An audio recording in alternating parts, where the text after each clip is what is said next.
Toys. The most awesome Toys. thing to ever come out of plastic, if you ask me. Medical supplies, maybe. Yeah, but Touché. do medical supplies really kind of inhabit your imagination and occupy time on a positive level? Not necessarily a necessary level, but a positive level? Debatable. Sure. Debatable. This week's episode, we're talking about toys, and specifically, I guess we could talk about the art of toys. I wanted to do this because I have noticed in recent years, I never used to be a collector of sorts. But then, as I started earning money in my life, I got hooked on purchasing toys that had to do with stuff that I was into, specifically movies. So, I guess you could say what my dip my toe into the water was the dreaded Funko Pops, which is probably some of the least artistic toys out there because they really don't capture any particular likenesses, and that's, I think, for a legal reason. They can just get around having to pay the actors money. But for me, I am a giant fan of Hocus Pocus, the terrible 1993 Disney movie. Whoa. Terrible. No. I said I'm a fan of it. Films ever made. I am a fan of it, but I can admit that it's not exactly well put together, I guess. There's many flaws. We're going to in agree that to movie. disagree so the episode can keep going. We'll get back to Hocus Pocus in an future October podcast. But anyway, there's no merchandise for this movie. It was a flop when it came out. It was trashed by critics. I mean, partially because it came out in the middle of fucking July. Who puts out a Halloween movie in the middle of the summer? I don't know. Probably not the best time. Yeah. But anyway, there is very limited amounts of, if any, or at least there were back when I first started, merchandise for Hocus Pocus. And the thing that I discovered was a Funko Pop. They had the Sanderson sisters. And that was the beginning of the end for me. Because as soon as I bought one, I thought, well, if I'm getting this, I should probably get myself a Willy Wonka one, too. Because I love Willy Wonka. And there's no Gene Wilder Willy Wonka merchandise floating around. And that would be cool to have. And then it became, oh, Batman. Look at all the Batman ones they got. And there are so many ones. And then it went down the rabbit hole, and I started getting into the Sideshow collectible Universal Monster figures. Now, these are a far cry away from the Funko Pops because the artistry that goes into these things is phenomenal. They are so articulate with getting the likenesses of the actors and the characters and down to the minute detail of costume, props, etc. that go along with it, that it's actually kind of insane. And it's one of those things where I've decorated my entire man cave with all this garbage. And it gotten to the point where every time someone comes down to my theater, I always try to like, oh, this is my Scream collection, and this is my Halloween collection, and here's my Hocus Pocus collection, and da-da-da-da. No one cares. I care because that's just fun for me to look at. I'm curious for you guys, what about toys has appealed to you? Maybe not necessarily now, but as a kid, was there anything about them that jumped out to you that, you know, really kind of struck an artistic chord? Because the three of us are, you know, self-considered artists of some sort. Sure. Is there anything in your upbringing or your first relations with toys that you think maybe influenced you artistically? Do you want to take that one first, Matt? Yeah, I'll take that one. So it was a thing of, for one aspect, it was a thing of newness, right? It was a new thing. You open that package, you smell the plastic. It was, kind of a all senses kind of engaged The smell of new thing. toys is like one of the greatest things. Yes, and it's like the smell of new comics, it's either paper or plastic, which, grocery store logic. But what I would also say is I was I was not a popular kid, and I was kind of socially awkward. I was kind of like a sheltered kid. And my main association with toys as a young child was I would kind of lay on my stomach and look at these play sets full of the toys.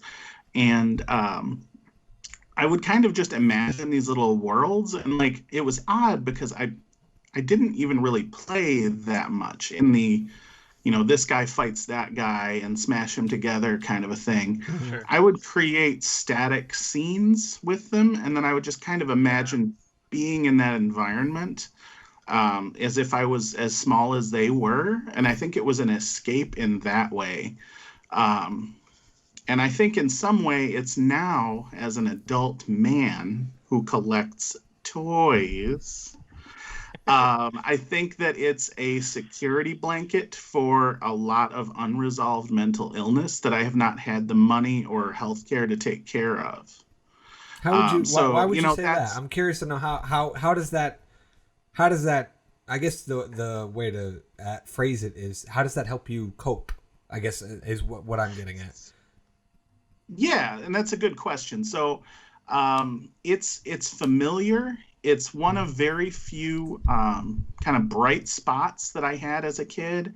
Sure. A lot of what kids, a lot of quote unquote normal kids, there is no such thing as normal, but the majority of kids learn, riding bikes or, and then they go enact like a Stranger Things-esque Goonies adventure on said bikes or, playing baseball. I was terrible at sports. Even when I was a thinner kid, I was still terrible and uncoordinated. And I wasn't really given much of a chance to learn. So, of course, comics and toys became this little world where I was safe and anything could happen. It brought kind of color and adventure into my world. And to some extent, it is one of very few points of color and adventure still in my world. Because it's something I can still do. It's something I can still interact with and touch and utilize in that way. And it kind of stabilizes me, I guess, for lack of a better term. It's something that is both my identity. It's a chance to interact with other people socially who have the same interests and the same characters. Sure. So it's become a social bridge when it was a social substitute. So I think that's another really good thing about it. And then, kind of lastly, my last point that I'll make for my part of it is the artistry of it, especially now. I mean, back in the 80s, in the 80s, there was artistry then too. And if you watch, there's a great Netflix documentary series, The Toys That Made Us. Yeah. Mm-hmm. And those guys are actually really cool. I've talked to them a couple of times. They're really cool dudes. And if you look at some of the product designs and the maquettes and the sculptures that went into even like the Ninja Turtles that were all kind of, some of them looked similar. There's a lot of artistry in those as well as now with the very detailed sideshow, Monster 112 ratio toys. And just the sculpture. And it's something I've kind of gotten into as a pastime alongside illustrations and, 2D art is I've always kind of liked sculpting. I just haven't had much formal training. So I'm starting to sculpt and mold make with the hope of one day maybe making my own toys. Nice. That's awesome. Yeah. I wanted to jump in on something that you said about how having some of the toys is a way for you to connect with other people who enjoy them as well, like when they see them. It actually has worked conversely for me.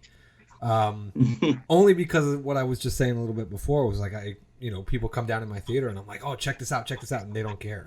And it almost makes me feel ostracized. Like, why don't you give a shit? Do you know how much I paid for this goddamn action figure? Like, it's a rare thing. It's like really cool. Like, check out like how in depth they've gone to get this right, and they don't care. The only solace that I've seemed to find in it is that the way I've looked at it is, okay, if I get hit by a bus tomorrow, my newborn son will one day grow up, if mom hasn't sold them already, and say, where'd all this stuff come from? And she would say, oh, your dad really liked Dracula, and he really liked the Invisible Man.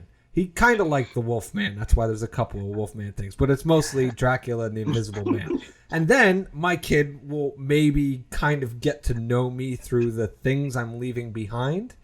And part of me is very extra, as the kids would say, where it's like, yeah, I got the little the Funko reaction ones where the artistry is kind of rudimentary. Let's be honest. It's just basic. They look like an 80s toy. Yeah, exactly. But then I've also got the sideshow figures that are like 12 inches and like crazy detail and this and that. So, I hope that things like that, like he'll be able to look at it and go, wow, Dad really liked this because look at how expensive it is on eBay and look at how like crazy perfect it is and this and that and this and that and that. So that's where I kind of find my solace with the whole rejection of it. But it's just fun. It's also easier than just hanging some random art up on the wall.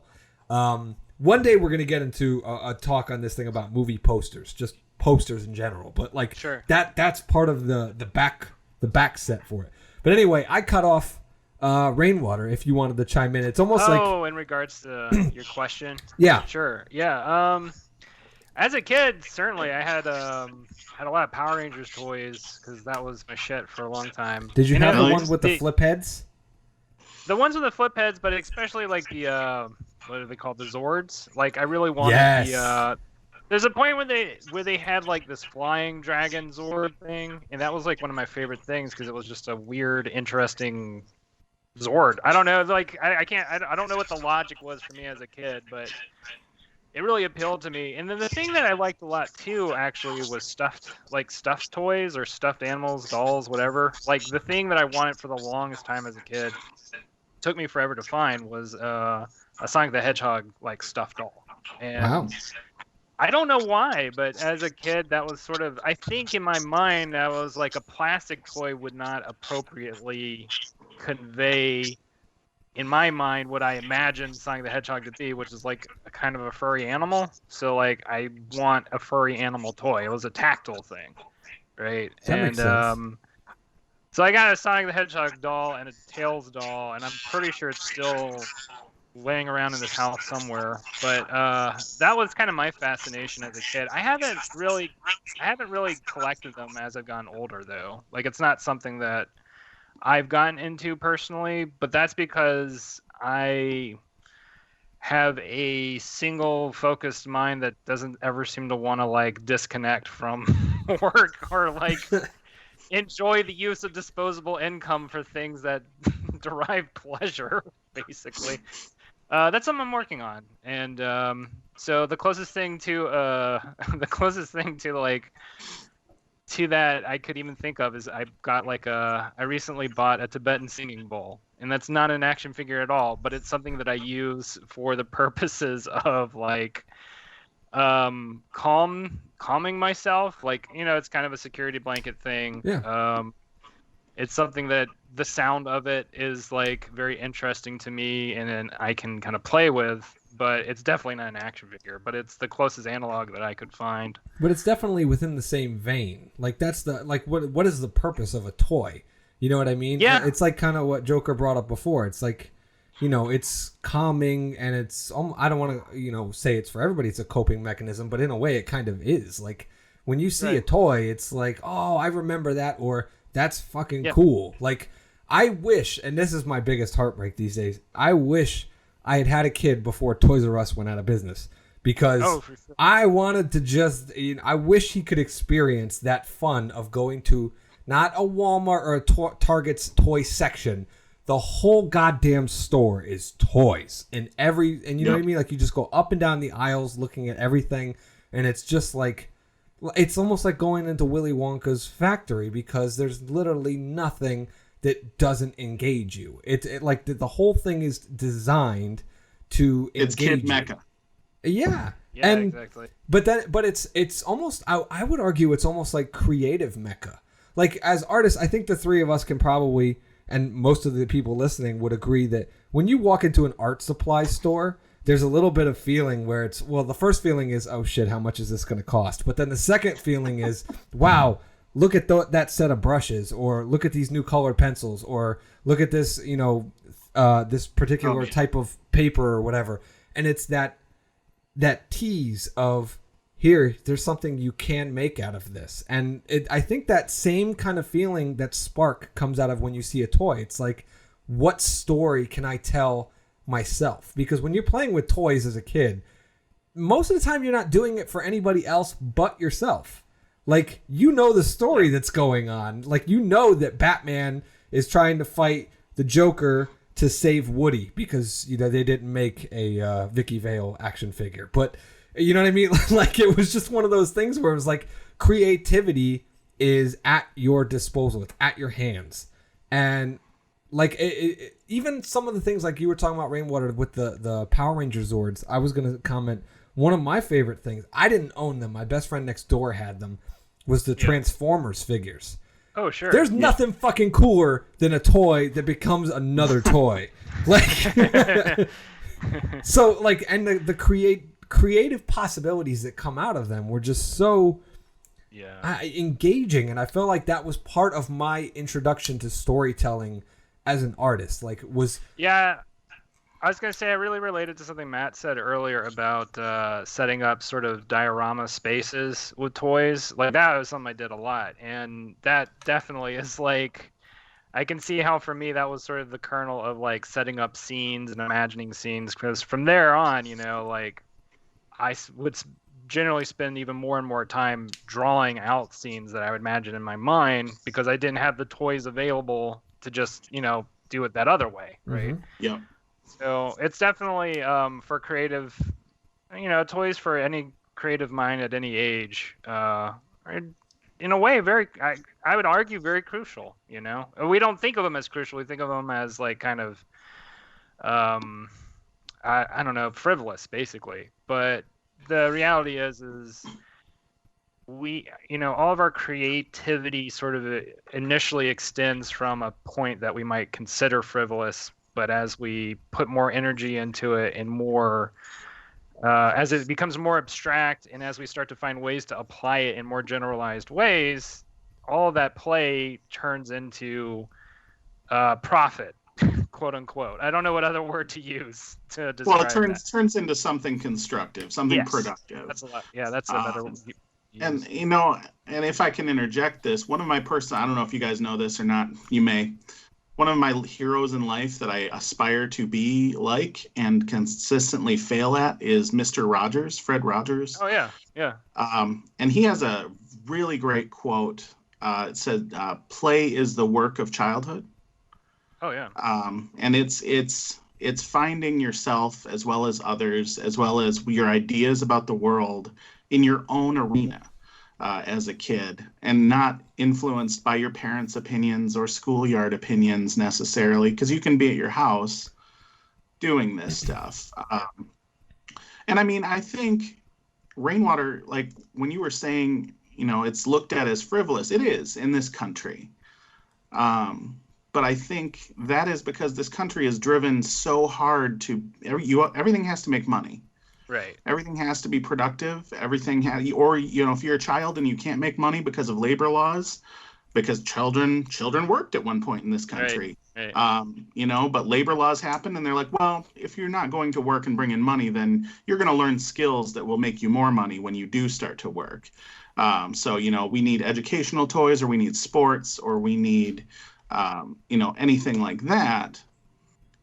And then to circle kind of back to the toy store thing, Joe, I also shared a love of Toys R Us. Jeffrey the Giraffe was amazing to me in providing that space, but as if, you know, he provided it of himself. So I will do you one better, though, and both of you are younger than I, so I don't know if you'll remember this. Children's Palace. Do you remember Children's Palace? Maybe. I feel like was it like building blocks that made up the logo? Yes. And like each letter was a block. It looked like a. Well, no, that was no. This was like a red logo. It was a castle with the crenellations at the top. It said Children's Palace, and their mascot was a panda. No, it doesn't ring a bell at all.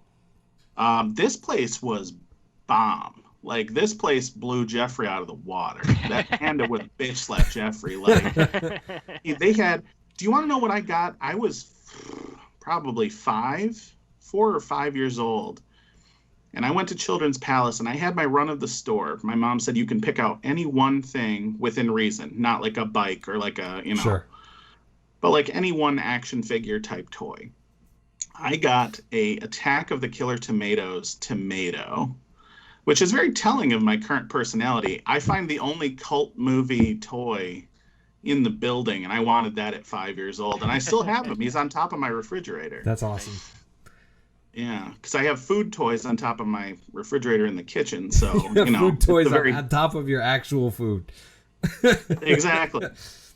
I mean, because I've got what was it? I forget, the Commandos, the food Commandos. Do you remember these? It's a rubber. They were rubber with plastic limbs, and they were like army characters who were food. Like I have personally the slice of pizza, the hot dog, and the burger. This is ringing bells, but I can't see them in my head. I don't remember that. I feel like I know what you're talking about, but I do not actually. Well, and they came out right. Yeah, they were right around the same time as Barnyard Commandos. If you remember those were pigs and sheep who waged war against each other. Everything was war. Well, because conflict sells. Food or livestock. Like it was food, the 80s. Food. Yeah, it was Desert Storm all over the place. I don't really think that there were any non-conflict based toy. I mean, we can broaden it up instead of just action figures. I mean, where do you draw the line between a toy and a game? You know what I'm saying? Like, was the Speak and Spell a toy or was it a game? Or you know what I'm saying? Like, I can answer that with the question: what are the rules of the game Speak and Spell? I have no idea. I just remember it had then a really creepy voice. It is a toy then, because there are no rules. A game is a rules based, and someone wins. Yeah. To gamify something, you would offer an incentive to navigate a series of rules, right? Right. Games are considered toys under that umbrella, but at the same time, in the sense we're talking about them, I think we're talking about play toys as in action figures, dolls, Play-Doh, puzzles. Which puzzles is kind of a different, it's like games, that it's a different subset. You're saying it's non-objective oriented play, basically. Correct. Yeah. Yeah. It's narrative play, which to me, I guess this is a personal bias I'm discovering. Narrative-based play is a higher form of play to me in my mind, and that's not necessarily true, but it is a personal bias I'm discovering. That makes a lot of sense. I mean, you've talked about how you really enjoy improv, right? And that is that kind of thing. I mean, I was just thinking about this a little bit earlier in the conversation. A lot of my playing with toys led to sort of my make-believe play with friends, which I definitely remember having intense, soap opera style, Power Rangers meets video game characters type make-believe sessions, where it would go on for hours. And at some point, I always did the move of being the sacrificial character who has to give up his life for the You were the Jesus of the imaginary friends. That's awesome.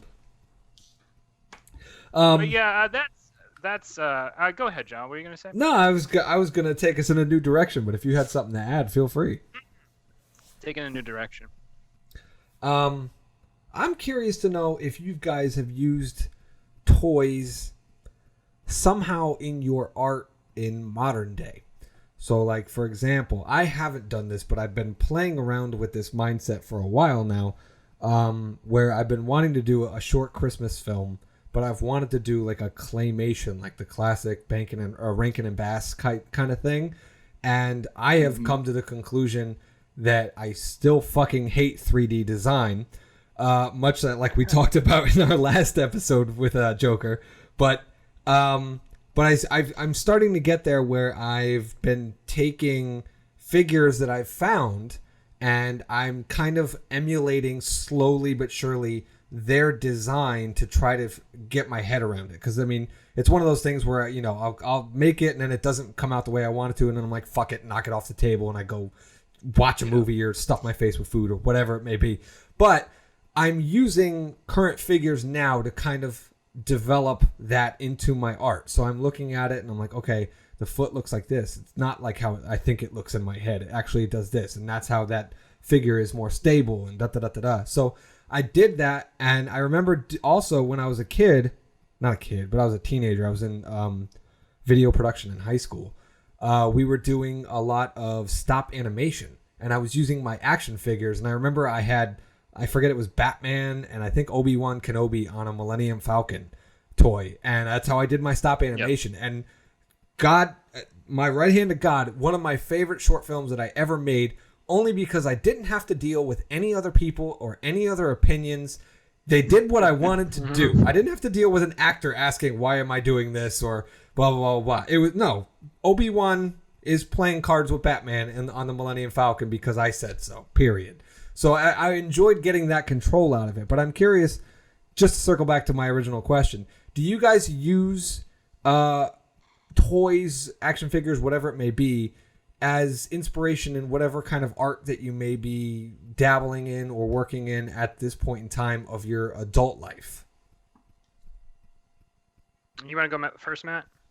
Yeah, I would say absolutely, 100%. And, whether it's, sometimes especially when I was in college, I would take reference photos with toy guns, just to see the angles for like an action shot, or, if it was a superhero thing, then, you have someone lay on the ground and then you kind of crouch on like a low concrete, like shopping center planter type thing. So it looks like you're on top of a building. And then you can kind of extrapolate from that, reference what angles you would have, and it's far easier to replicate that way. I know the second one wasn't so much a toy, but then if we want to extrapolate that, there is a program I've been using recently where you can construct buildings and furnish them digitally, and you can it's kind of like a SketchUp, kind of a CAD design, but like light kind of a thing. And it's been helping me to set up shots because you can place yourself in that. And I think it's just another paradigm of me laying on my stomach looking at play sets. Sure. I mean, go ahead. What were you going to say? No, go for it. Oh, no, I was just going to say it is like another, there are several different things like that nowadays too, where you have like Minecraft's such a popular game nowadays, and it has a game aspect, but it's sort of this weird hybrid of game and toy in the sense that there's so much building that you do. There's so much creation that you do within the game itself. And that seems to be sort of the new space we're entering, especially as like VR starts to slowly take off, and we'll see, right? We'll see how far that goes. But something that really does interest me is stuff like, I think it's called Z-Tool. That is something where I think as it evolves, we'll kind of get into this new range of being able to redefine how we think about toys as we can design things that we can interact with in a virtual space, right? So like right now, I mean, all you can really do in Z-Tool is you can design still environments, as far as I'm aware of. I don't think you can animate stuff very much. But at the same time, it's sort of like going to what you were saying, Matt, about setting yourself in the scene, right? Like that's an additional step of immersion that's now becoming available, right? To where we can now download, let's say, you can download your Captain America toolkit, and then your Power Ranger toolkit, and then just like set up the scene in Candyland or whatever, and it's now this new. It's gonna, at some point it'll be like that variant of sitting on your stomach and looking at it, but now you're sitting on your stomach just in the middle of it, right? Like you're now just in it. That's we've suddenly externalized our imagination in this new way, or at least that's where we're going. Maybe I'm pushing the definition of toys a little too hard, though. I don't think so. I mean, that was one of the things that I used to do when I was a kid. An older kid was we used to get the lightsabers, the toy lightsabers with the Yeah. you know, do it and then it would go and it would open up or whatever like that, and then we'd sword fight all over the front yard. And you know what I mean? And that would just be one of those things. And it's like, I think what you really said there, Rainwater, was really kind of a big thing that is kind of more modern, is that you really, when you're playing with toys, and I say this as a new dad who cannot wait for his son to be old enough to play toys with him, you really kind of want to immerse yourself in that world. You know what I'm saying? Like, whatever world it may be. Like, I can't wait to get laser tag guns and vests for me and my kid, or Nerf guns or whatever. But then all of a sudden everybody does that, and then all of a sudden they become like SWAT team members, where it's like, all right, you cover the flank, wait for my signal, then you go around the corner and then you shoot mom. And it's like one of those things where you just don't want, you just want to escape. And I want to ask you guys both this question, because we were talking about the sad death of Toys R Us, and I believe there's a pretty steep decline in toy purchases and stuff in modern day. I'm curious to know you guys' not so much position, but like your thoughts on maybe why toys are declining, why the sales of toys have gone down, why stores went down. Do you think it's on the developers of toys that are they not keeping up with the times, or do you think kids are just parked in front of tablets now and that's it? Those are the new quote unquote toys. I mean, yeah, my assumption is it has more, at least at the moment, to do with tablets. Although I do think that there's an aspect of kids play that is very much attached to tactility. Right. Because, like, I don't know. It's hard to just say, like, oh, it's just tablets, right? Tablets have become so popular. Kids just want to stare at the screen all the time. I will say I've seen kids, as soon as they see, like, a phone and what goes on a phone, they're very attracted to it, right? It's a very alluring, attractive, curious thing. But I do think it might have something to do with a lack of understanding on developers' parts. What about you, Matt? What are your thoughts on that?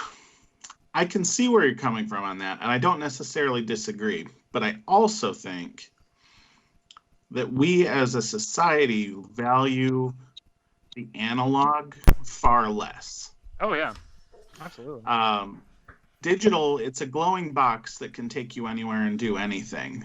You can literally just, in some cases, say the word pizza or send a picture of a pizza, and then a pizza will arrive at your door. Yeah. It's bonkers by the definitions that, I grew up in, to think that that's now possible. Not to sound too aged for myself, but I think in terms of toys, we used to have these analog toys. We didn't have the internet, and phones were really just for adults until we reached teenagerhood or middle school. So, our only connections were toys, or playing with toys, or playing games on the recess yard, things like that. And I think it's a socially enriching experience that is different, not necessarily better, because I'm not going to take that road of, these stinking kids, because they are also, we all kind of, as a society, we kind of grow and mutate into new things every generation, right? And that's just the way it's supposed to be. But I think for our generation, to speak for us, it was a very narratively driven and very analog driven, and just waiting for the next new thing. But I don't think we've had the true definition of the next new thing since the early 2000s, really, because a cell phone is always a cell phone, and a computer and a tablet are always a computer and a tablet. It can look sharper, it can be bigger, it can run on less power, it can be more mobile or less mobile, but it's still what it is. And I mean, you could argue a toy or an action figure is still a piece of plastic, but what's the new property? What's the new gimmick? What's the new play aspect? Or, can I take it outside? Does it go in water? Does it change colors? Does it glow in the dark? there was a wider field of feature, I think, to that than obviously a very versatile device such as a tablet or a computer or the internet at large. But I think the struggle they're coming to with the internet viewed as the new toy and kind of the only toy is kind of gatekeeping that for children so that they don't grow up too fast. Sure. And I think that's the difficulty, because if the internet's proven anything, it's that it is uncontrollable. Yeah. It's basically the monolith from 2001. It's just this thing, it's becoming very quickly this unholy thing that we don't know how to mitigate all of its excesses. And I think I definitely agree with what you're saying, that we don't know yet, and for reasons that have to do with the fact that our generation was the first generation to really sort of be 1 foot in the analog space and then 1 foot in the digital space. And so we're still trying to figure out how to balance those things. And the generations that are coming afterward, they're going to be going through, I think, a kind of a reverse process where they start immersed in the digital space. And now they're going to have to figure out how to find that good balance of digital and analog. Because I think they're going to be dealing with, we deal with burnout from digital stuff all the time, right? Right. All the fucking time. I work on my computer screen, 8 to 10 hours a day. I'm done with computer screens by the time I'm done. I want to go sit outside on a swing porch and stare at the moon and yell or something by that point. Or go for a walk or Yeah, primal scream therapy is very useful. Yeah, or knock a Tibetan singing bowl or whatever. And that's how I'm dealing with it. So do you see a resurgence maybe coming at some point? Do you see because so. It's one of those things where there's always there's ebbs and flows with everything. So the question I'm asking is, do you think that at some point kids that have never known anything different are gonna turn to crave? This gets back to my thought about the one thing that analog toys really have over digital stuff is tactility and being able to physically interact with something. And even in our conversation, there's such a difference between talking to somebody in a physical space versus talking to somebody over the internet, at least for now. And it's there are degrees of difficulty at it, right? Because there's lag between, me talking to y'all and y'all talking to me. And everything about analog physical space is so immediate and so intuitive. And that immediateness and that intuitiveness is something that I think is going to be something people are more aware of as we go on. Because, while there doesn't seem to be an upper limit of what's possible in the digital space, there is, however, just the realistic or the in the moment aspects of it's just so different to be next to somebody or occupy the same space physically versus just the digital sort of coldness, right? And that coldness, I think, is going to it's worn on all of us, right? In COVID times, but we know different. That's the point that I'm trying to make. Is that you were talking about the 1 foot in, 1 foot out thing.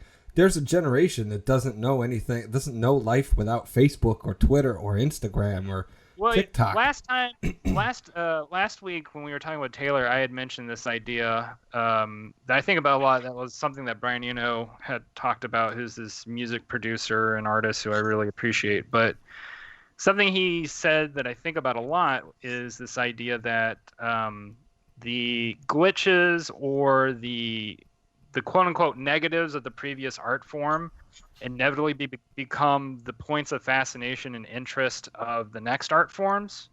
So I'm going to be kind of abstracting this a little bit, and I'll get back to my actual point, which is that so in a lot of music nowadays, something that is becoming a very common musical texture is this warbly this like warbly sound quality that came from a lot of VHS, like Yeah. like 80s VHSs and 90s VHSs. Yeah.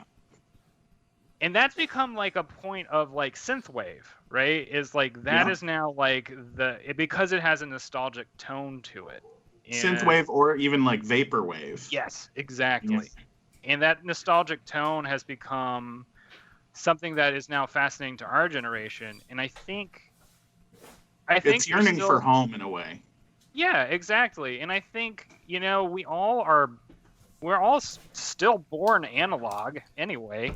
You know what I mean? Like, Yeah. we're all still born analog. So I think on a certain level, it's got to be somewhat inherent for any person, any kid, any human being to want to return to that analog space on some level. So that's my whole rant, basically trying to defend it. Yeah, and I mean, I'd add to that too.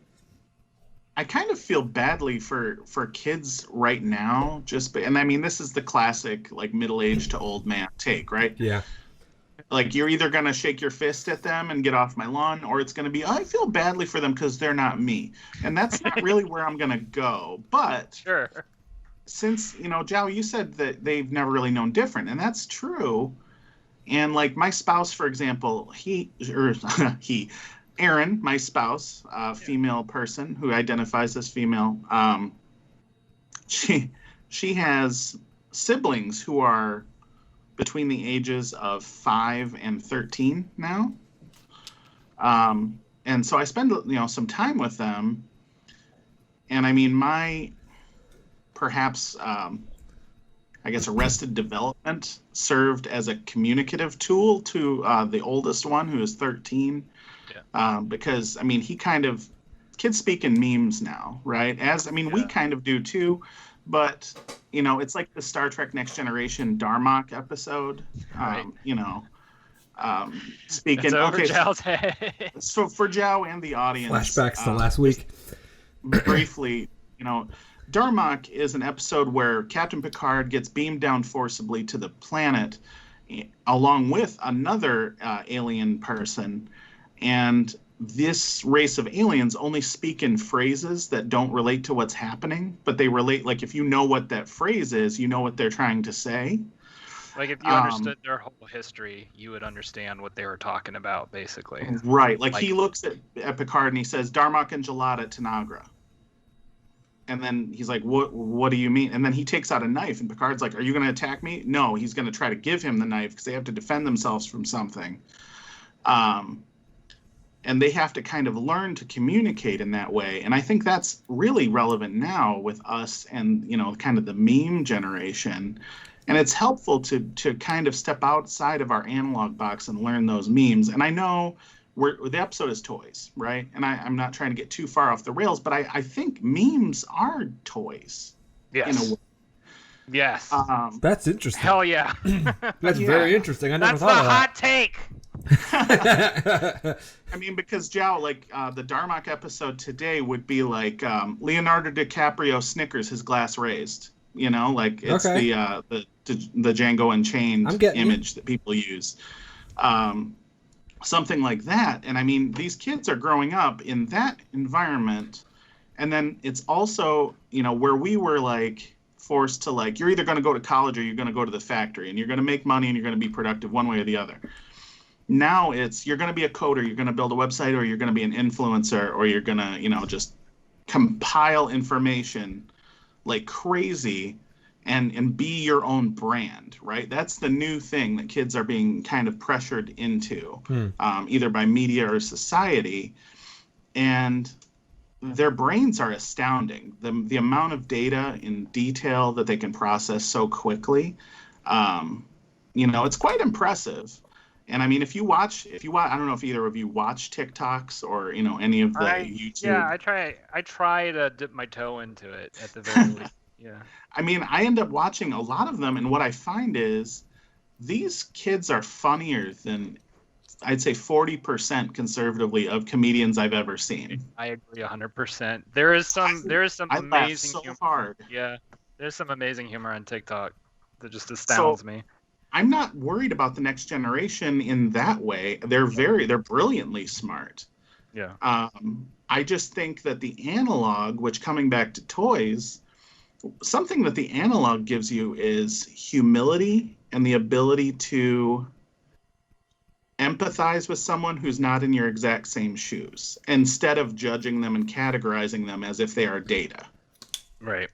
Because if they're looking at everything like it's data from the internet, yes, no wonder they're running around saying the most rude, judgmental, awful things about people just because they're not the same. Yeah. And I think, I mean, because, you know, we've kind of hit on it earlier in the episode, like Rainwater, you liked Sonic plushies and Power Rangers. You liked more than that, but those were the examples you provided. Yeah.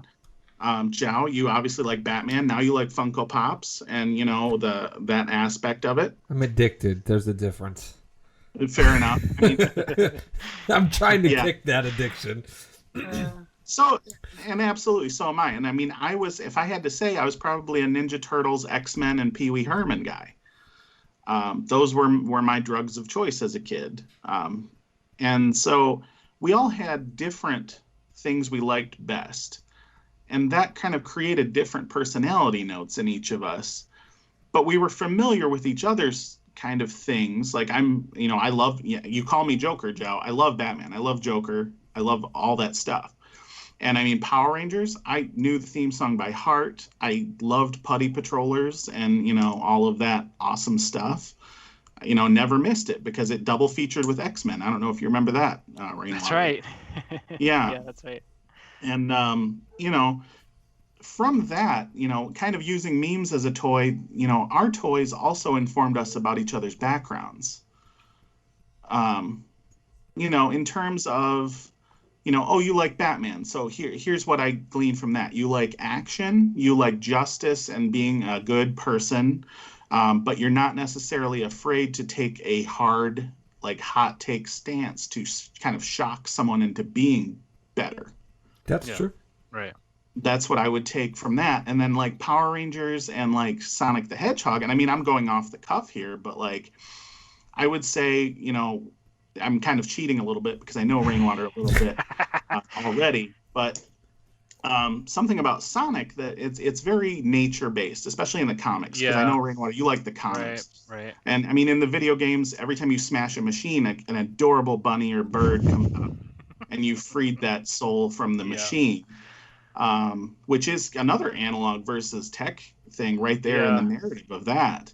Right. And then Power Rangers, it's the battle of corruption versus those kind of drafted into the service of an interdimensional wizard to crush that corruption. So from that, you know, I glean like an environmental aspect and you know, a goodness and simplicity for, you know, everyone's benefit. And then I also glean kind of like an out there, like foisted into a new environment that isn't necessarily something that humans are used to, and that being interesting to you. And I think that's where you and I cross over too, because I mean, Ninja Turtles, they're mutant turtles. I mean, that's an off the wall concept. Yeah. They look different. They don't, you know, some people might consider them ugly. They might judge them. You know, Pee Wee Herman is a man boy whose entire house is so loud you can't even hear yourself think. You know, and I forget what even the third. Oh, X-Men. That's another one. They're mutants and they're different. They're persecuted. Right. And so, you know, maybe someone gleans about me, you know, you feel like an outsider and you feel like no one understands you. And, you know, the hope then would be, well, then come play with us and let me get to know you. Let's play Turtles together because I've watched that cartoon. That was definitely the mentality in childhood of like, and I think sort of the kind of going back to the social purpose of toys was that way of extending or creating bridges between individuals of like, because you could like, even if it was like, if I saw a toy as a kid and I didn't know what the fuck it was, I'd still want to play with it and be like, and then I ask like, hey, what is this? What is this about? You know? And then that becomes that social bridge that's drawn between me and the other person. And that becomes a new node by which we can connect over. And that's interesting that everything you're saying, and that kind of makes me wonder, like, do memes as they currently now as toys, do they function in that same way to you? Because I'm thinking about it, I'm like, I don't feel like they have that same sort of bridge creating context. They're more dispassionate, or not dispassionate, but just like they're more nebulous than that to me. I would say both to that, if you're asking me. Yeah. I would say that they are colder, or I forget what the word you just used, but Cold's a better word. Colder, gooder. Gooder. Colder. They are colder and dispassionate is what it was. Yeah. And I think the reason for that, we're recontextualizing images and putting text over them because A, it's quick. Yeah. B, it doesn't take a lot of energy. And C, it gets across an exact concept in a way that we might not be able to put it across as well. Yeah. As something that someone else has experienced in the media. And personally, my thought is we're all tired. Kids are tired. Adults are tired. We're all tired. We are all tired. We're tired of making money. We're tired of being profitable. We're tired. Well, so when somebody wants to say something, they're like, here, look at this image. Look at that image. Look at that image. I got to go to bed. That's kind of actually something that I wanted to circle back to, which was you were talking about memes as toys. And I was going to raise this point because this is something I brought up earlier in the episode. The artistic nature, particularly of them, where it is kind of corrupted in terms of memes because you don't make a meme, laugh at it, and then delete it. Like, you make a meme to be shared. Do you know what I'm saying? So that other people experience it. So it's really that, like, you make a meme, you post a meme, and then you sit there for 20 minutes and you hope it gets liked and retweeted and, people are screenshotting it and trying to take it for themselves and this and that. Whereas for a toy, like I was talking about when I was younger, it was just me. Like we were talking about, like that was my coping mechanism. Like if I didn't have a friend around, I could make a story between two toys, and the only thing I was out to justify was me.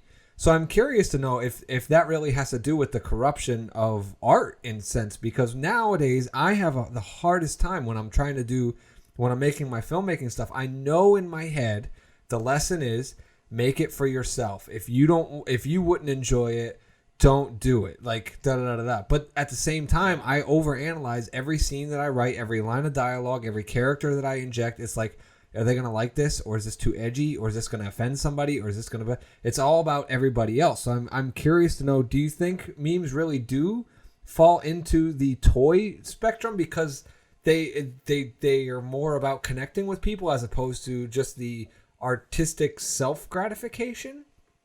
If that makes sense?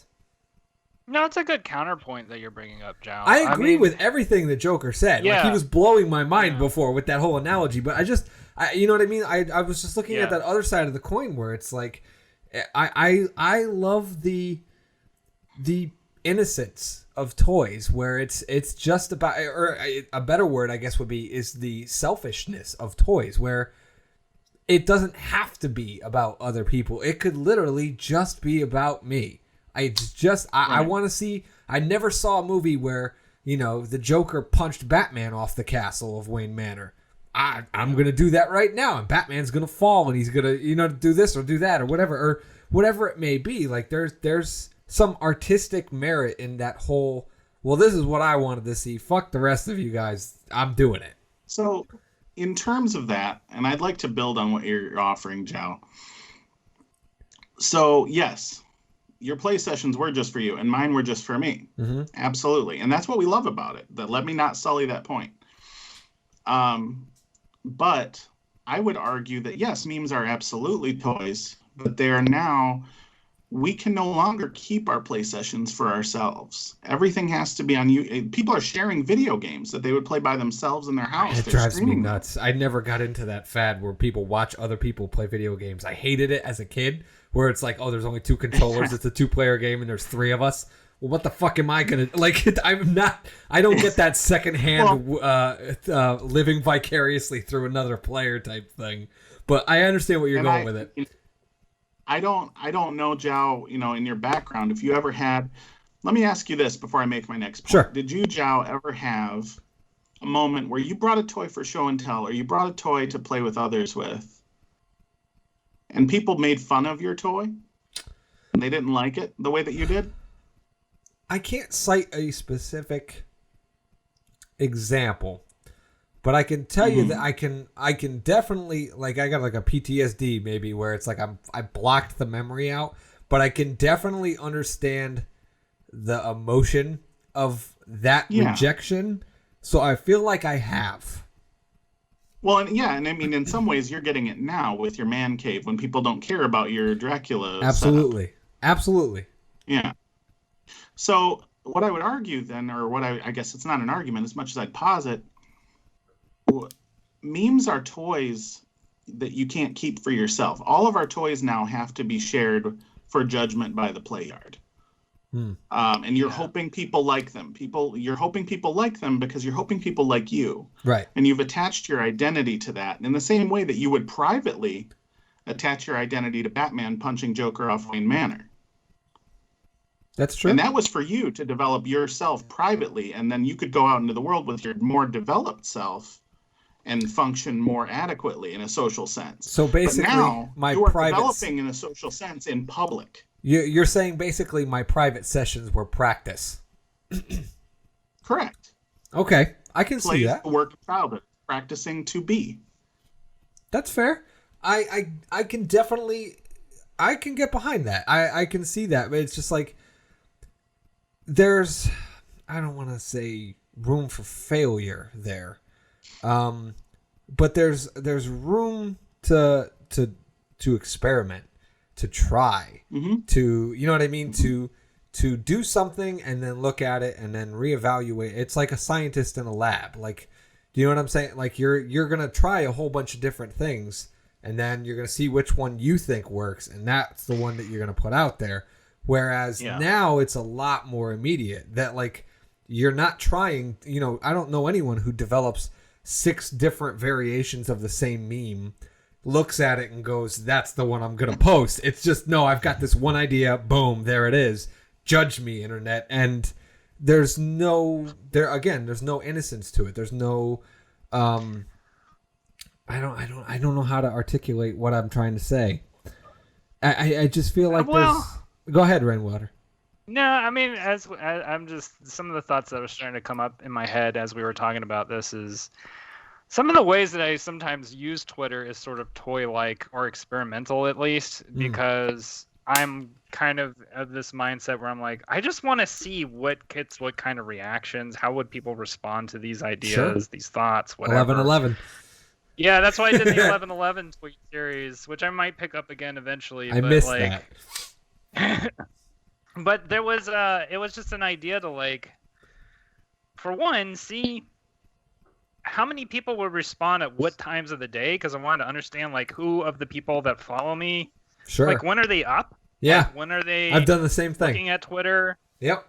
Like, what actually gets responses? Like, you know, like, there's so many people on Twitter who they feel like everything that they post is the most important thing ever at that given moment, and I'm like, well, I'm just throwing spaghetti at the wall right now because I want to see what sticks. I want to see what happens. Like. But that's my mindset. Like, I would prefer to be at play with whatever it is that I'm doing, because that's the more interesting space to be in, because there's not as much, there's less concern about consequence, right? And that's sort of essential to play, and that's essential to toys, right? Is the idea of the only major consequence you need to worry about is whether or not you break the toy. And even then, you know, there's a whole set of, like, there's a whole other function that comes to fixing toys. But point being, I guess, if I had a point in what I was saying, there are ways to, and maybe I'm just extending the extent of this conversation towards not just the idea of toys and the art of toys, but play and the art of play, right? Something that I think has probably appealed to all of us, and why we experiment with art, why we do stuff in art, is because art for us in some way, shape, or form is a form of play. It's a place where we can personally and privately express what we want to share socially, right? Like, it's all Yep. Going back to like, the make-believe games, going back to sharing toys, going back to memes, it is another form. It exists as a form of communication and in a form of idea transmission. And that is not necessary when it functions best, but it's a very powerful function that it has. Mm-hmm. Take a drink of water. Nice. So we're coming up on an hour, but I'm not ready to stop. I want to circle back a little bit more towards away from the idea of the play and just kind of get into maybe the practical approach of like toy making. So like Joker, you were talking about your in the beginning processes of kind of maybe feeling out that as a medium for you to engage in. So I'm curious to know, is there anything that you have learned so far in these beginning stages that maybe surprised you about the art of toy making? Or anything that, that really just like caught you out of left field that maybe like we aren't considering as players instead of creators, if that's a way to approach it? So I'll say the number one thing that kind of surprised me is, some people would consider art and science to be diametrically opposed, or at least, a dichotomy, it Sure. can't be one thing. There's a lot of science involved in making toys. Yeah. There's a science of engineering. How does it move? Which joints or hinges should we use? Which pivots? What physical properties does it need to have in order to do that cleanly and reliably? And then there's also the science of chemistry in terms of molding the plastic, waiting for the plastic to cure. What is the shore hardness of the cured plastic? Shore hardness is a chart that I learned. There are 3 or 4 different levels, I believe. I may be incorrect, of shore hardnesses that go in a numerical scale, and they kind of give you an idea of like, this shore hardness is like a pencil eraser, and this one's like a gummy bear, and then this one's like the sole of a shoe, and this one's like something harder, like a construction helmet. And you need to pick your plastics in that way so it will be what you want it to be, and it will necessitate a good result for the sculpt that you have. Because if it's too weak and it needs something to be supported, it won't serve in that way. Right. And when you're mixing these plastics, some of the plastics I have are very easy. They're a 1A to 1B by weight, or even by volume. One of the ones I have is like a 120A to a 100B by volume, not by weight. Wow. There's a lot to it. There's a lot of science there. And it kind of astounds me too, because I want to shout out, like, there's a whole community of toy customizers and kit bashers. Absolutely. And independent toy makers. This is miraculous stuff, because these are people who can communicate on an art level as well as they can be proficient in a science level. Yeah. And it's astounding to me. They do great work, and I aspire to be even half of what they're doing one day. There's a guy who does what you call double molded figures. And what it is he does essentially a He-Man figure, which you're probably both familiar with. Oh, yeah. With the caps in the back and the backpack screws and Yeah, absolutely. So in terms of the toy he does like a skull and like the arm bones and leg bones and the ribs and the pelvis, and he completely sculpts, casts, and paints those separately. Then he encases them in a clear resin, and then he puts them into a larger mold that is the actual figure, and he suspends the skull and the ribs and everything into their respective part molds and fills those molds with clear resin. So that what you then have is a He-Man figure who is completely transparent, and you can see his skeleton, blood, and capillaries underneath. That's gruesome but awesome. Yeah, and I mean, he was inspired by like the Scareglow character in the He-Man line because he was like a skeleton type person. He's a glowing skeleton. Um, and I mean, these things are great. I mean, in Jow, since you're a Universal Monsters guy, much like I am too, and for our audience, mine are Creature from the Black Lagoon, Wolfman, and the Metaluna Mutant. Those are my Universal Monsters of choice. We're gonna do an episode on that. Don't worry. We're gonna go hard as a motherfucker into some of that stuff in October. I promise. Nice, dude. I mean, I'm up for any October Halloween type thing. But with regard to toys, there's a guy who does themed, like the reaction figures, like the Frankensteins, the Draculas. Yeah. He will do castings of like old school monster figures, but he'll do them in different plastics and different paint jobs that have themes. For instance, he did a bubblegum Frankenstein where it's a completely hot pink with light pink accent Frankenstein. And then he packages it. He does package design too. And he packaged it to look exactly like the bubblegum logo, like a parody of it. Yeah. With the bubble blister card and everything. And like these guys who are doing it independently, they're doing it all by hand. Mm-hmm. So when they sell these things, they're packaging their own product. They're printing their own cards in a lot of instances. They're gluing the bubbles down with the figure inside themselves. So, I mean, it'll be a run of like 50, and that run of 50 seems small, but that guy probably worked all of 1 or 2 nights, even just packaging those. Right. I'm a big fan. I don't know if you follow the account for, I believe it's called Redful Things. He's a toy maker. He makes them about the size of the Funko reaction figures. But they're all like obscure characters that would never in a million years get their own action figure. And he only makes one of each. One of each, and then he puts them up on eBay, and that's it. And you know what I mean? He lets people bid their way to it. So it's almost like he kind of sets the initial. So I think he probably does like what it costs him in terms of just covering the cost, and he lets it bid up on the way. But that to me is like the next wave of action figures and that sort of thing, where the art and the science are comboed, but then on top of that, there's a weird, what's the word I'm looking for? Cult demand for them.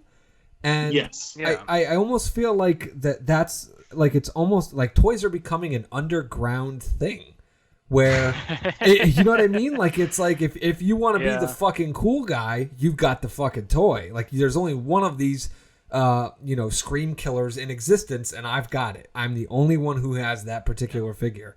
And so but then, there's also the ones who are like crazy articulate. So like we talked a little bit about Sideshow. They've also got like NECA. NECA is like, almost one of the mecca of, toy licenses. They've got all kinds of crazy stuff. And then they've got like every variation of a particular character you could possibly think of. They have like 16 different Marty McFlys, one with a hoverboard, one from Back to the Future 2, one where he's dressed in 1950s attire, one where it's Doc, where, you know what I mean? Like, it just goes off the rails. I guess what I'm getting at in terms of it is, if you, as someone who's entering that world, we're going to start creating your own toys. I'm curious to know what is it you think you might be planning? Like, I don't know if you have plans already or if you're just kind of learning the mechanics of it now and you'll figure that out later. But as an artist who's looking to get into that medium, do you have a specific plan as to what you're going to do to kind of enter that and stand out and be different, or are you going to be trying to emulate some of the people that you look up to? Like what? I guess the boiled down version of the question is, what's your angle? What's drawing you into that? What do you think? What do you think your prospects are once you enter a level of competence where you feel confident enough that you're going to start making your own toys? What's your plans? I'm curious. Okay, so I mean, I like to consider myself a comic book artist, even though I've done very few published comic books in my life.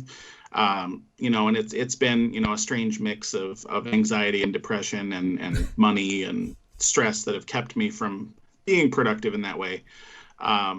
But once I do get my own comic book out, I would love to represent my own characters in that comic book.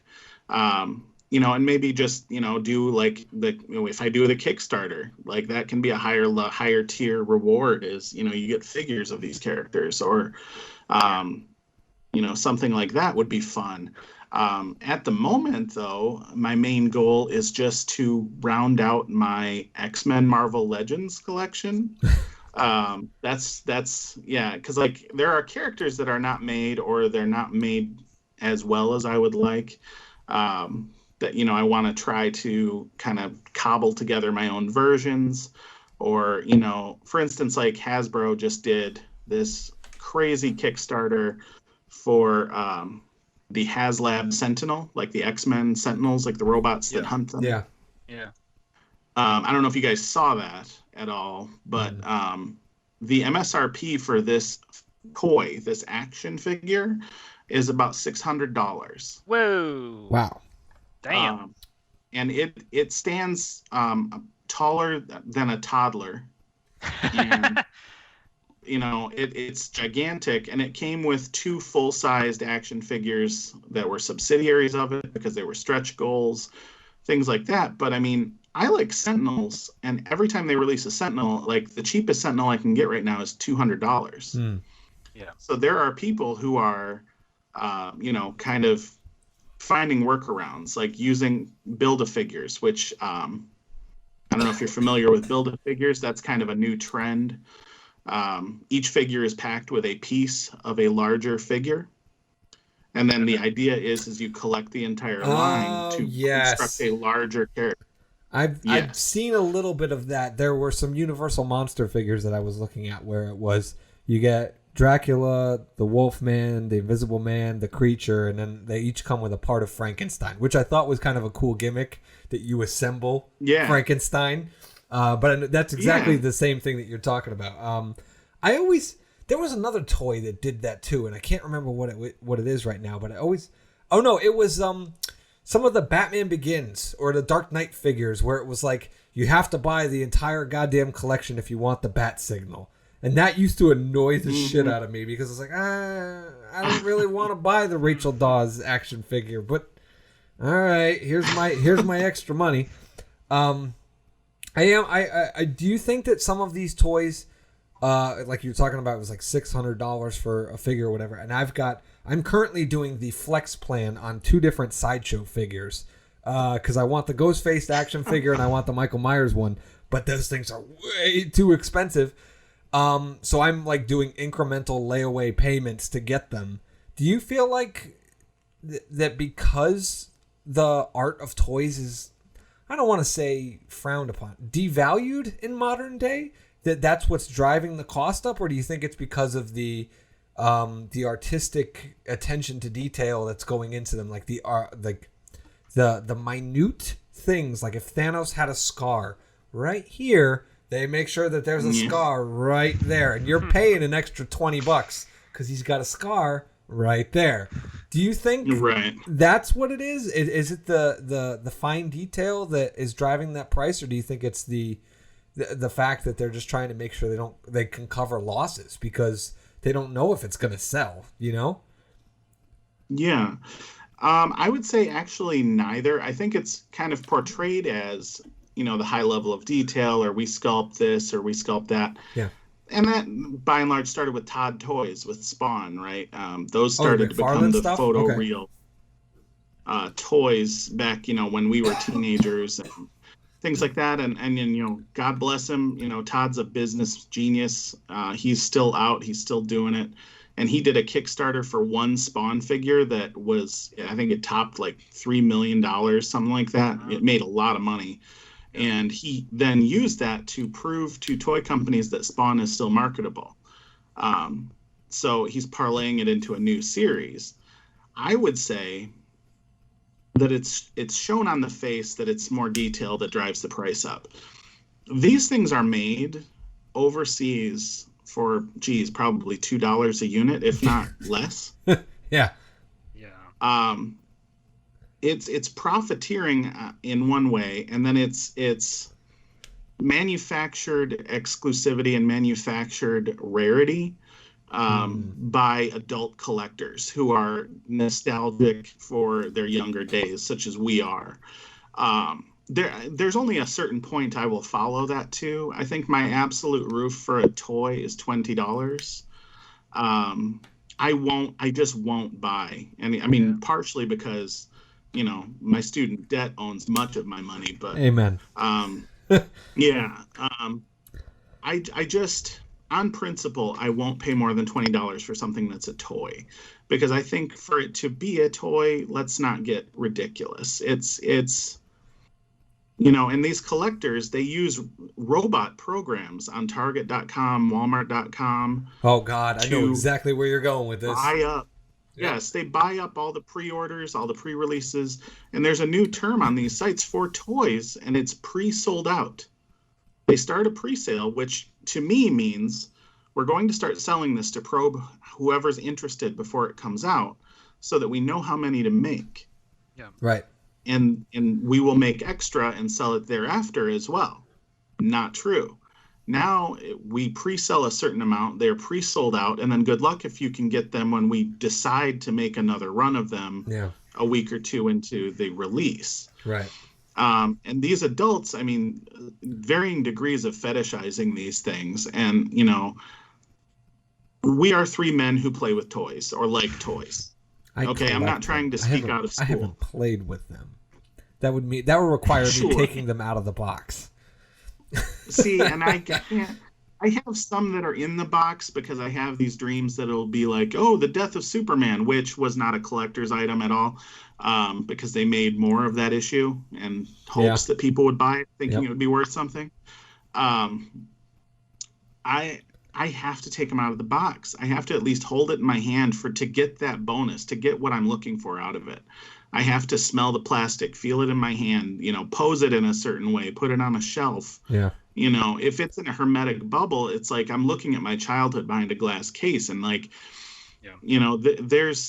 there's a museum near me that's coined one of the coolest museums in America. It's called Henry Ford Museum. They have a section that is going through the decades. They have a N64 in behind glass. Guys, wow, we're old. Yeah, that does make me feel super fucking old. And every time I go there, I have a great time at this museum, but I get to that part and I'm like, fuck you, I'm just like, god damn it. I saved my allowance for that system, and I loved playing Mario 64 ad nauseum on that system.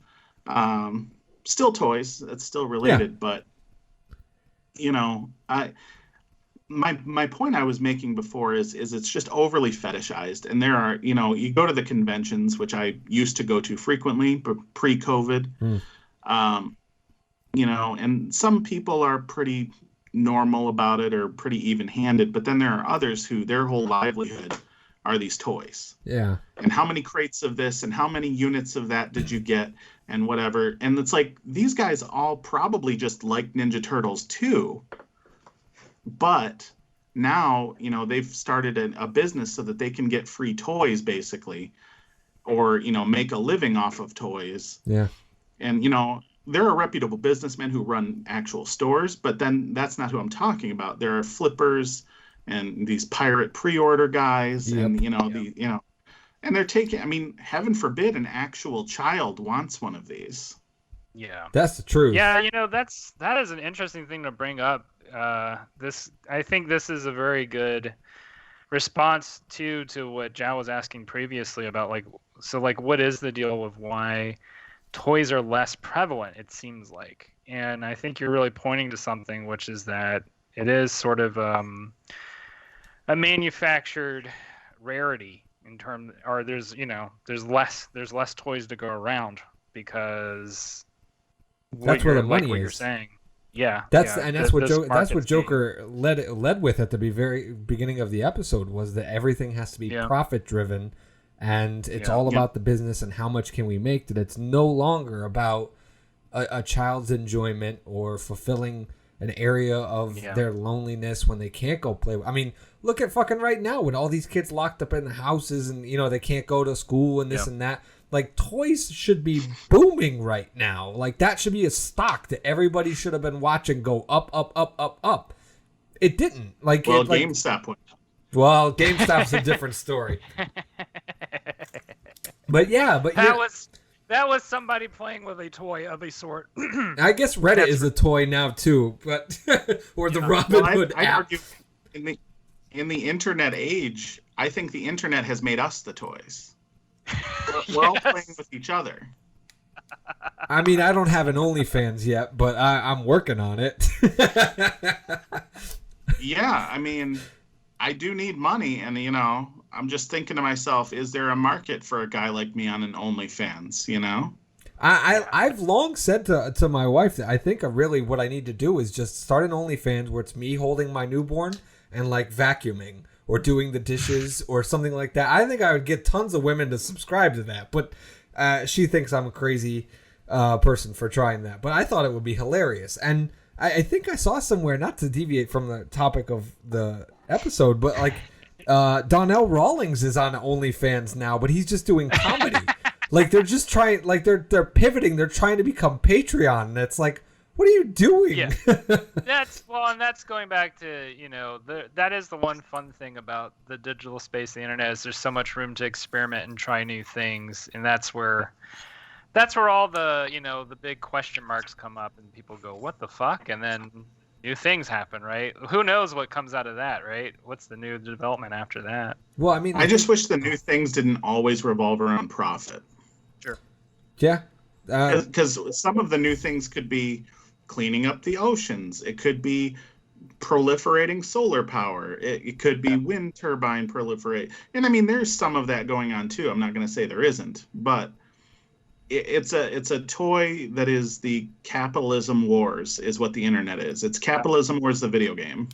Yeah, I feel like you're, in a lot of ways, you're invoking the old spirit of the internet when it first came out, right? When it was just like people posting or creating websites about their particular obsession, fetish, whatever, and creating community around that. And now that the money's come in, all of that's sort of been not wiped away, but it's been corrupted or perverted a little bit. And it's been pushed to the bottom. Yes, it's been pushed to the bottom, and I think that kind of goes back to my thoughts about how the next generation will deal with this, because they're gonna be so fucking sick of it, and every generation afterward, and we're sick of it, right? So inevitably, the pendulum swings back in some way, shape, or form. How it'll swing back, I don't know.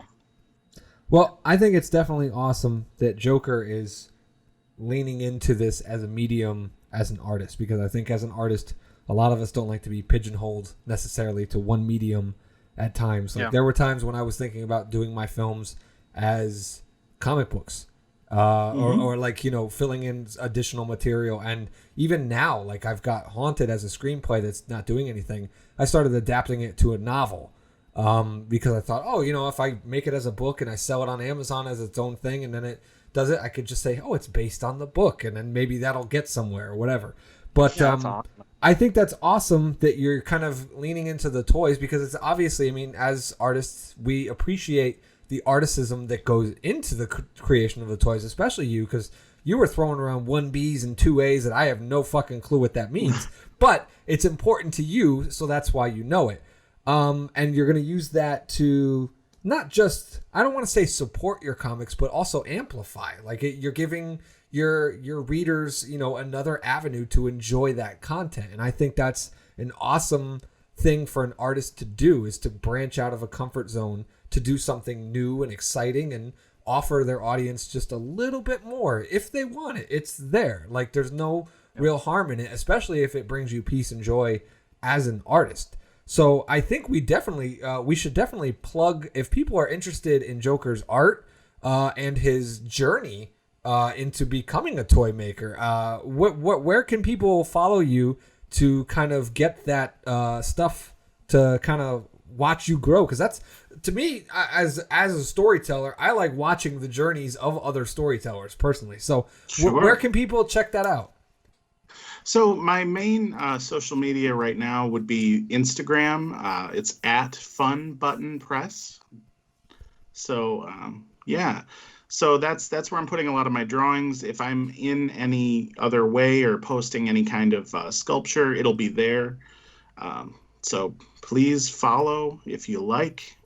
Go ahead and subscribe to me there. I'm gonna make a fan request, much in the vein of what Rainwater does. He does. I've seen he posts some things from on his Patreon where he does like process stuff, where he like does talkthroughs and stuff. You should. I would like to see some of the process stuff that goes into toy making, because, not that I want to go into toys, because honest to God, I just don't. But I think there's probably some things that I can extrapolate from what you're learning and growing from and stuff like that, to apply to my short film with the hell stop animation thing that I'm trying to do. So I would hope maybe you'll post some process, whatever it may be, stuff with that. But people should definitely. I'm just, I'm making baby steps at the time, so That's it may be a fine. little bit down the road. But when I get there, I absolutely will be doing that. Well, I think a lot of us, including myself, are behind you, even when you're taking baby steps. You may have taken 12 baby steps. We're 12 baby steps behind you, so you're still ahead of most of us. But that's awesome. I'm looking forward to checking out some of that stuff. I can't wait to see the final result, because I'm a fan of your art. It's been great having you on. Thanks for being on, Matt. I think it's about time we wrap this up. I think people can get the gist of what we've been talking about today with just the art of toys. I think it's an unappreciated art by people who kind of look down on, not necessarily fandom, but people who appreciate the articulate detail that goes into it. Mm-hmm. I appreciate toys because, like I said, I fucking hate 3D design. So people who can do it and do it really, really well, I tip my hat to them. I bend the knee. Whatever it is, like, I'm in awe of those people, for the patience that they have, the skill that they have, all that stuff. A lot goes into that kind of stuff. So I think we're going to wrap it up. Looking forward to seeing everybody in the next week. Peace. Good night. Night.